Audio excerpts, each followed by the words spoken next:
আপনি দিনের বেলা উপরের দিকে তাকালে একটা সূর্য দেখবেন।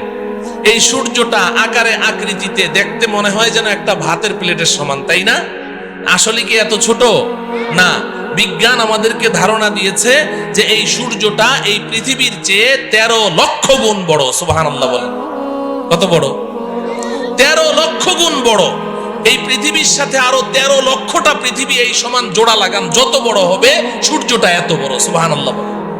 প্রশ্ন হলো, এত বিশাল সূর্য দেখা যায় এত ছোট একটা ভাতের থালার সমান, ঘটনা কি? এত ছোট কেন দেখা যায় বলেন তো?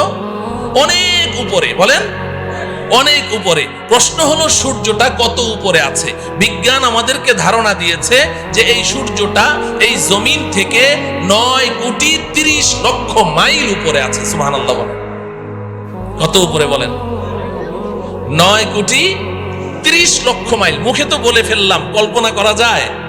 9,30,00,000 মাইল উপরে সূর্য। আচ্ছা যাই হোক, এই সূর্যের দেশে যদি আপনি চলে গেলেন 9,30,00,000 মাইল উপরে, সেখানে গিয়ে কি আমাদের আসল বাড়ি জান্নাতের কোনো সন্ধান পাওয়া গেল? তাহলে আরো উপরে যেতে হবে। যেহেতু আল্লাহ বলেছেন উপরে আছে, তাহলে উপরে আরো উপরে যেতে হবে। চলেন উপরে যাই। সন্ধ্যাবেলা আপনি উপরের দিকে তাকান, দেখবেন যে মিটমিট করে জ্বলছে জোনাকি পোকার মতো। এগুলো কি? তারা। আচ্ছা ভাই বলেন তো দেখি, এই তারাগুলো আকারে আকৃতিতে এই জোনাকি পোকার সাইজ নাকি আরেকটু বড়? তারাগুলো কত বড়? তারাগুলো কত বড়? বিজ্ঞান বলছে যে আকাশের এক একটা নক্ষত্র, এক একটা তারা পৃথিবীর চেয়ে নয়, পৃথিবীর চেয়ে নয়, আকাশের এক একটা তারা সূর্যের চেয়ে লক্ষ কোটি গুণ বড়। এত বিশাল তারা দেখা যায় জোনাকি পোকার মতো। ঘটনা কি? আরো উপরে, বলেন আরো উপরে। প্রশ্ন হলো তারাগুলো কত উপরে আছে? তারাগুলো কত উপরে আছে? বিজ্ঞান এ ব্যাপারে আমাদেরকে কোনো ধারণা দিতে অক্ষম।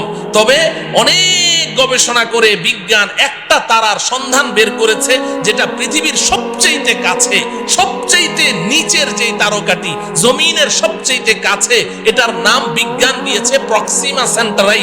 বিজ্ঞান বলে প্রক্সিমা সেন্টারাই নামের এই দুনিয়ার সবচেয়ে কাছের যে তারাটি, এটা এই জমিন থেকে 25 লক্ষ কোটি মাইল উপরে আছে। কত উপরে? 25 লক্ষ না, 25 লক্ষ কোটি মাইল উপরে। 25 কোটিও না, 25 লক্ষও না। কত? 25 লক্ষ কোটি মাইল উপরে হচ্ছে সবচেয়ে কাছের তারা। তাহলে উপরের তারাগুলো কোথায় আছে? বিজ্ঞান বলে এই ব্যাপারে আমরা কোনো ধারণা দিতে পারবো না। তাফসিরে রুহুল বায়ান নামে একটি কিতাব আছে, তাফসিরের কিতাব। তাফসিরে বলেন রুহুল বায়ান, তাফসিরে রুহুল বায়ান।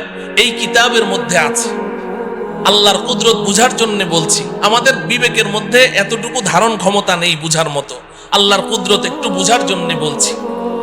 এই যে স্টেজে লাইট জ্বলছে, এই যে আলো জ্বলছে, এই আলো দৌড়ায় কি দৌড়ায় না? আলো দৌড়ায় না? আপনি টর্চ অন করেন, টর্চ লাইট, সাথে সাথে আলোটা দেখবেন ওই দেয়ালের গায়ে দেখা যাচ্ছে। দৌড় মারলো কিনা? কত মাইল স্পিডে? আলোর গতি কত বলেন? প্রতি সেকেন্ডে, ঘন্টায় না, প্রতি সেকেন্ডে 1,86,000 মাইল দূরে চলে যায় আলো। আপনি চোখের পলক মেরেছেন না, এই চোখের পলকে আলোটা কত দূর চলে যায়?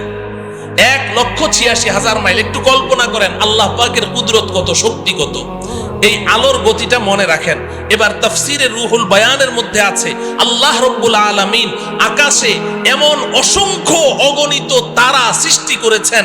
যেই দিন আল্লাহ পাক ওই তারাগুলোকে সৃষ্টি করেছেন, কত হাজার বছর আগে সৃষ্টি করেছেন, আল্লাহ ছাড়া কেউ বলতে পারবে না।